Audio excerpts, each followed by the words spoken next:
किसी ने बहुत ज़बरदस्त बात कही, आज मैं कांच का टुकड़ा हूँ, शायद इसीलिए चुभ रहा हूँ। कल जब मैं आईना बन जाऊँगा तो मुझ में दुनिया देखेगी। नमस्कार, मैं हूँ शशांक पांडे और आज हम बात करेंगे भगवान कृष्ण के गीता में दिए हुए उस उपदेश के बारे में, जिसमें उन्होंने कहा है कि जो हुआ अच्छा हुआ, जो हो रहा है वो भी अच्छा हो रहा है और जो होगा वो भी अच्छा ही होगा। इसी कड़ी को हम आगे बढ़ाते हुए बात करेंगे। जब भारत में मुग़लों का शासन चल रहा था, उस समय मुग़ल काल में एक राजा था जिसका नाम था राजा अकबर, और उसके दरबार में तमाम रत्न मौजूद थे। उन रत्नों में से एक थे राजा बीरबल, जिनकी बुद्धिमानी का लोहा सिर्फ अकबर ही ने ही नहीं माना, उसके बाद आने वाली तमाम पीढ़ियों ने उस लोहे को माना। और आज हम बीरबल की बुद्धिमानी से जुड़े हज़ारों हज़ारों कहानियाँ हमेशा सुनते रहते हैं, और आज उन्हीं कहानियों में से एक कहानी पे आज हम चर्चा करेंगे।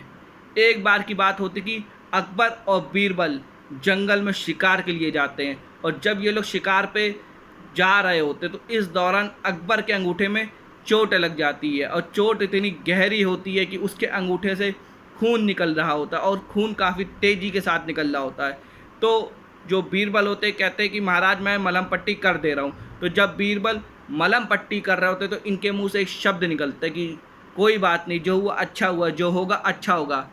बीरबल का इतना कहना और अकबर भड़क जाता है। अकबर भड़क के कहता है कि एक तो मुझे चोट लगी है, ऊपर से ये कह रहा है कि जो हुआ अच्छा हुआ, जो होगा वो भी अच्छा होगा। तो ये कहते हैं सिपाहियों, इसे पकड़ के ले जाओ और इसको कल सुबह फांसी पर चढ़ा दो, तब इसे पता चलेगा कि जो हुआ अच्छा हुआ और जो होगा वो भी अच्छा होगा। खैर, सिपाही बीरबल को पकड़ लेते और ले जाते हैं, और जो अकबर होता है अकेले ही जंगल में आगे बढ़ने लगता है। तो जब ये जंगल में आगे बढ़ रहा होता है तो कुछ कबीले वाले होते हैं, कुछ आदिवासी होते हैं, जिनकी आदत है कि जब वो कुछ ईश्वर की अपने आराधना करते हैं तो एक मनुष्य की बलि चढ़ाते हैं।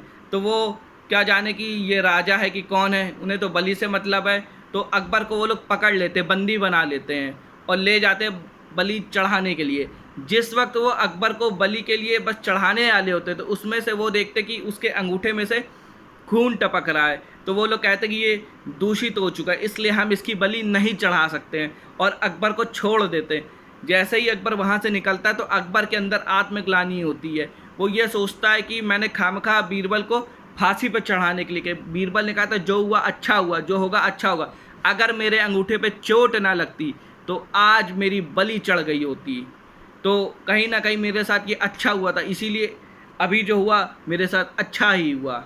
खैर, ये कहते हैं कि जो बीरबल है, जो मेरे इतना खास है, जो हमेशा मेरा साथ रहता है, कहीं ये मुझसे बिछड़ ना जाए, इसलिए दौड़ते हुए जाता है और जो है कहता है कि बस किसी भी तरह इसकी फांसी रुक जाए।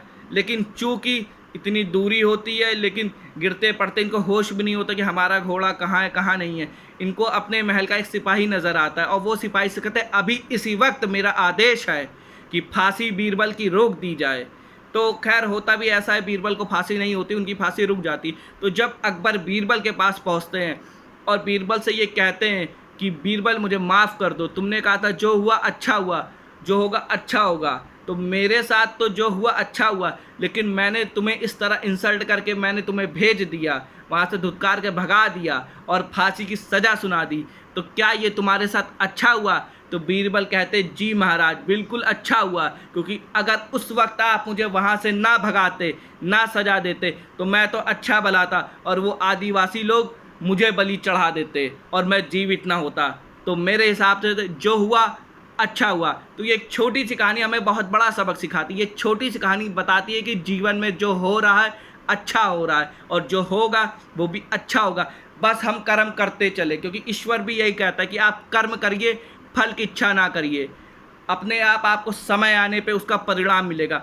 आप प्रयास करते चलिए, एक दिन सफलता आपको ज़रूर मिलेगी। जय हिंद, जय भारत, वंदे मातरम। भारत माता की जय।